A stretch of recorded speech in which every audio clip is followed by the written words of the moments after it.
Continuamos en este camino de entender las partes de la misa y hoy pasamos a lo que se llama la segunda parte de la misa, que es la liturgia de la palabra. La misa tiene, si quieren, dos grandes partes: la liturgia de la palabra, el altar de la palabra, y la liturgia de la Eucaristía. Hoy entramos en esta primera gran parte, que es la liturgia de la palabra. Y la lectura que les invito que leamos, que proclamemos, es Lucas 10, 38, 42. Es el pasaje de la visita de Jesús a la casa de Marta y María. Dice el Señor: Jesús entró en un pueblo y una mujer que se llamaba Marta lo recibió en su casa. Tenía una hermana llamada María que, sentada a los pies del Señor, escuchaba su palabra. Marta, que estaba muy ocupada con los quehaceres de la casa, dijo al Señor: Señor, ¿no te importa que mi hermana me deje sola con todo el trabajo? Dile que me ayude. Pero el Señor le respondió: Marta, Marta, te inquietas y te agitas por muchas cosas. Sin embargo, una sola cosa es necesaria. María eligió la mejor parte, que no le será quitada. Palabra del Señor. Gloria a ti, Señor Jesús. Muy bien, la liturgia de la palabra se caracteriza sobre todo por la actitud de la escucha. Estamos viendo que la misa está inspirada en la palabra de Dios y que la misa nos va enseñando a orar. La vez pasada vimos que la misa nos enseña la oración de alabanza por medio del Gloria. Hoy vamos a profundizar en otro modo de orar, que es lo que se llama la escucha atenta. Dice la palabra de Dios que Marta estaba agitada, que estaba inquieta, y Jesús la corrige. Le dice: Marta, Marta, te agitas, te inquietas por muchas cosas. Tu hermana María eligió la mejor parte, que no le será quitada. Y la palabra nos da esta imagen: María sentada a los pies del Señor. María, la hermana de Marta y de Lázaro, sentada a los pies del Maestro. Jesús es el Maestro que habla y que tiene las palabras de vida eterna. María se comía, se devoraba esas palabras. María era una discípula que a los pies del Señor, con atención, recibía esas palabras que no le serán quitadas. Iba recibiendo la enseñanza de la verdad. Jesús le iba enseñando a María lo que es bueno, lo que es importante. Le enseñaría no sé cuántas cosas. No sabemos qué le enseñó Jesús a María.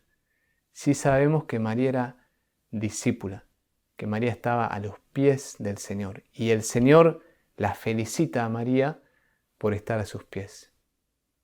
Muy bien, cada vez que vamos a misa, en cierto sentido, podemos ser como María. Podemos ser discípulos a la escucha de su palabra. Y esto se da durante toda la misa, porque la misa es la palabra de Dios inspirada, nos enseña las partes. La Biblia es rezada durante la misa, pero sobre todo en esta parte que se llama la liturgia de la palabra, uno puede ser como María, ponerse a los pies del Señor. ¿Cómo es la liturgia de la palabra? En primer lugar, uno se sienta. Eso ya nos enseña. En la misa oramos con el cuerpo y dijimos que, por ejemplo, cuando hacemos la señal de la cruz o cualquier gesto que hagamos, hay que hacerlo bien. Entonces, la postura que nos ponemos durante la misa ya nos dice algo. El sentarse nos enseña a escuchar. Entonces nos sentamos, es importante sentarse bien en la banca, sentarse como derecho. Y después el ministro proclama lo que se llama la primera lectura. Esta primera lectura generalmente es del Antiguo Testamento.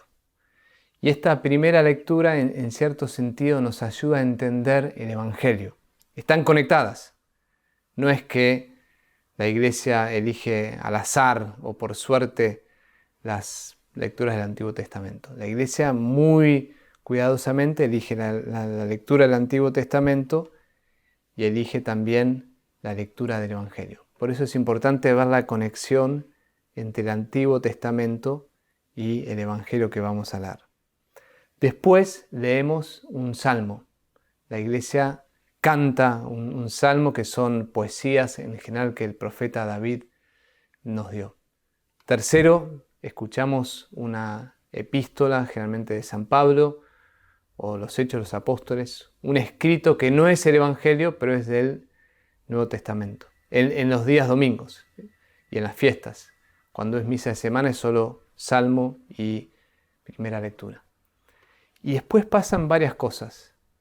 Nos ponemos de pie, cantamos el aleluya y nos hacemos la señal de la cruz sobre la mente, sobre los labios y sobre el corazón.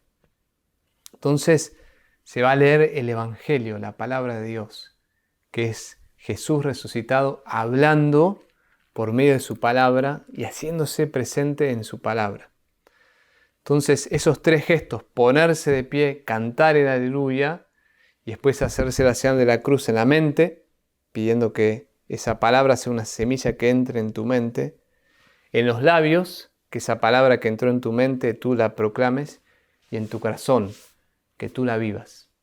Entonces es muy importante ese pequeño gesto, lo hagas bien, con amor, que este evangelio que voy a leer penetre en mi mente, que esta palabra que voy a escuchar la pueda anunciar y proclamar como misionero, y que esta palabra que me van a proclamar entre en mi corazón y la pueda poner en práctica. Y después el padre o el diácono proclama el evangelio y nos da unas palabras de interpretación del evangelio en lo que se llama la homilía. Entonces, ¿cómo vivir bien la liturgia de la palabra?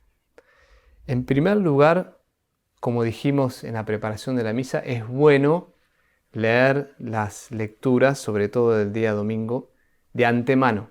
O sea que tú ya sepas, este va a ser el evangelio. Y que tú hayas rumiado, que hayas meditado, que hayas como María escuchado a los pies del Señor ese evangelio que se lee. Porque eso te permite ahora dar una segunda vuelta. Eso te permite, quizás si hay un niño justo llorando en el evangelio y te lo pierdes, bueno, ya lo habías leído de antemano. Entonces, el Papa Benedicto dice esto, dice, cuando tú meditas la palabra de Dios, eso te ayuda a vivir bien la liturgia de la palabra. Y él dice, es como la adoración al Santísimo. Cuando tú adoras al Santísimo Sacramento, eso te ayuda a vivir la liturgia de la Eucaristía. Es una idea muy fuerte que nos da el Papa. Cuando tú meditas bien la palabra de Dios en tu casa, después vives bien la liturgia de la Eucaristía. Cuando tú adoras el Santísimo Sacramento en adoración, después vives bien la liturgia de la Eucaristía. Entonces, en primer lugar, leer las lecturas. En segundo lugar, prestar atención. La liturgia de la palabra se caracteriza sobre todo por la escucha atenta, la escucha activa. ¿Cuál es esa perla, esa una cosa necesaria que no me será quitada, que me quiero llevar? Cuando tú lees y escuchas la liturgia de la palabra, se dicen tantas cosas hermosas, un montón de perlas. Y no te las puedes comer todas, no te las puedes llevar todas. Imagínate que tienes como un bowl con muchísimos chocolates o pan dulce o candies que te gustan, no te los puedes poner todos a la vez. Tienes que comerte uno y disfrutarlo y masticarlo. Entonces, ponerse una cosa, proponerse retener en mi mente, en mi corazón, una idea, una línea de la primera lectura o del salmo o de la homilía. Entonces, prestar atención. Decía un santo que se llamaba San Efrén, que él decía que la palabra de Dios es como un manantial, que es inagotable, y el corazón es pequeñito. Entonces, tú puedes poner el agua, y el agua, ese manantial sigue cayendo, el corazón queda lleno, y tú no puedes como agotar el manantial, dice San Efrén, pero tu corazón sí puede retener partes de ese manantial. Entonces, todo lo que Dios te dice en la palabra de Dios no lo puedes retener, pero sí puedes retener una partecita. Y este año retienes esta partecita, otro año vas reteniendo otra partecita. Entonces, leer las lecturas de antemano, prestar atención. Cuando uno tiene niños, por ahí eso es más complicado. Entonces, hay que hacerlo como uno pueda, ¿no? Si uno tiene bebés que están llorando, tienes que tener la caridad de atender a tus niños. Entonces haces lo que puedas. Y en tercer lugar, tratar de poner en práctica la palabra de Dios. Tratar de eso que escuchaste después ponerlo en práctica. Dicen que había un santo que se llamaba San Antonio del Desierto que vivió en el año 251 y él fue a misa y escuchó esta parte de la misa donde Jesús dice: si quieres seguirme y ser perfecto, vende tus bienes, da el dinero a los pobres y luego sígueme. Dice que este santo, que era huérfano de padre y madre y tenía 20 años, escuchó esa palabra y se sintió tan como exhortado por la palabra de Dios que dejó todo, se hizo monje y se fue al desierto. Todo lo que había heredado, él tenía un campo de 80 hectáreas, lo puso a disposición de la iglesia y se dedicó a una vida de oración en el desierto. Bueno, no digo que hagas eso, pero sí, cuando tú escuchas la palabra de Dios en la liturgia de la palabra, es bueno ponerlo en práctica. Y por último, en la homilía puedes tomar nota.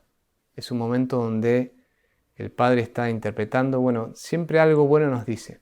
Un sacerdote amigo me dijo: mira, no importa cuán mala sea la homilía, siempre algo bueno el Padre te puede decir. Así que no importa cuán mala sea la homilía, siempre algo bueno el Padre te puede decir. Entonces, comenzamos este gran momento que es la liturgia de la palabra y la actitud es la de María, estar a los pies del Señor y escucharlo al Maestro que es bueno, como un discípulo. Retener esas perlas y este manantial de agua que es la palabra de Dios que nos va dando. No todo, sino lo que nosotros podamos. Así que la próxima vez que vayas a la misa, te invito a que te enfoques sobre todo en prestar atención durante la liturgia de la palabra y retener una cosa que es necesaria y después ponerla en práctica.